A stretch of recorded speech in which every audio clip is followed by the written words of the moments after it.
Hey everyone, it's Chrono from the Headphone Show. Today with me I have the Focal Clear MG. Let's check it out.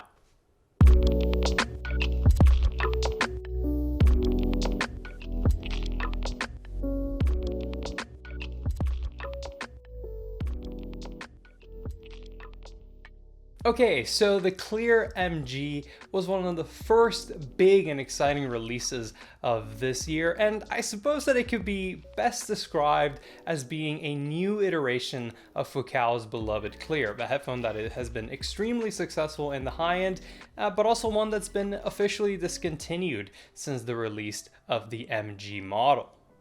Usually, this would be where I cover the headphones build and accessories, but given that the Clear and Clear MG are quite similar in this regard, I'll just go over the few key differences, with those being that aesthetically, the MG is a clear departure from the Clear, and that you now get the newer rubber cables that I believe were introduced with the Celeste, which are still on the stiffer side, but are more serviceable than the older cables that Focal offered. I should mention, however, that one omission is the inclusion of the 3-meter cable that you got with the original Clear, which is a bit of a shame if your setup requires the use of a longer 1/4-inch cable. Needless to say though, you still get the top tier build and design that we've come to expect from Focal. Quite comfortable too. But let's talk about what I think is the most interesting difference between the Clear and the Clear MG, and that is in its sound. So as always, for the Clear MG, Focal has gone and once again utilized their M-shaped dome speaker driver. However, what has changed, and as would be suggested by the MG designation, they're now using a unique magnesium cone as opposed to the aluminum magnesium alloy that they were using previously. In terms of its sonic presentation, I personally find the Clear MG and Clear to be almost, if not identical. You're still getting that punchy, forward, and speaker-like presentation that Focal headphones deliver, paired with great technical performance.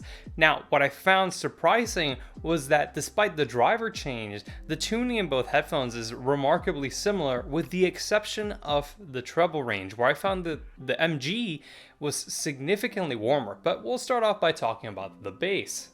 As was the case with the original Clear, the Clear MG delivers some of the very best bass that I've heard on a dynamic driver headphone. It's only slightly outpaced by the likes of the ZMF Verite and Focal's own Utopia, though that's not very surprising.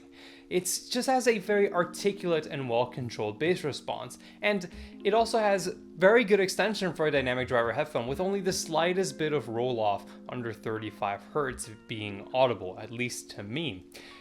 One difference that I did notice between the Clear MG and the original Clear is that the MG model seems to have a slightly more, let's say, generous bass shelf under 100 Hz. So I didn't even feel like reaching out for a bass boost toggle or an EQ bass shelf. Again, that's for my preferences. If you want more bass, you can of course still do that. So all in all, I think that, like is the case with most Focal headphones and with the original Clear, the bass response on the Clear MG is just very accurate and enjoyable in its reproduction.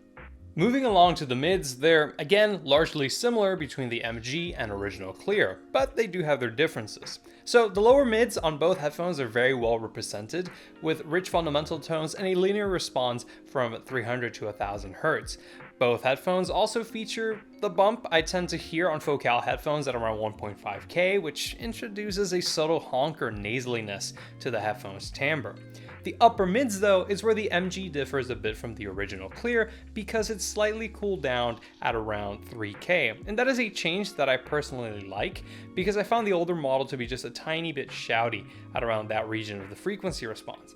That being said though, there is a dip at around 4.5K that feels quite a bit more pronounced on the MG, and I feel like that dampens some instruments embellishing overtones, with pianos losing some of their presence and more noticeably brass instruments and electric guitars losing a bit of their bite. Okay, so now we get to the highs, and as I mentioned earlier, this is where the Clear MG and the original Clear differ the most. So the original Clear, it's one of the best headphones I've heard, and I still find it to be very enjoyable. Now, whilst the highs weren't bright, they did have a sort of unevenness to them. So what I found was that, with the lower and mid treble peaks that it had, it could over time become a bit harsh or fatiguing, at least in my experience. So the MG seems to have evened out those treble peaks for the most part. However, now I feel as though certain parts of the treble range are left slightly blunted, and just as a whole the treble range is quite a bit warmer now. Of course, for those who are treble averse and prefer more laid back easygoing highs, then I think that the clear MG will be quite enjoyable. But for my taste and preferences, I think that particularly the mid treble at around 8.5k could use just a little bit more brilliance and energy. Also, whilst it's nowhere near as aggressive as on the original clear, there is still a bit of a peak at 6k that introduces minor glare and sibilance. One last thing I'll mention is that although I do enjoy headphones having a present upper treble region, I do feel as though perhaps the clear MG has just a little too much energy in the air frequencies above 10k, adding a sort of glisten or shimmer to instruments and most noticeably to vocals. Now for technical performance, and starting off with resolution. When it comes to detail retrieval, I think that the clear MG delivers great performance that is appropriate for its price bracket. In this regard, and like its predecessor, it competes squarely with the HC100S, Hi-Fi Aria, and Odyssey LCD-X. So, it's got a well-contoured bass response, and it really surfaces the intricate instrument and vocal tones that convey a pristine and stable image of the music. So without a doubt, it's still one of the most resolving dynamic driver headphones available.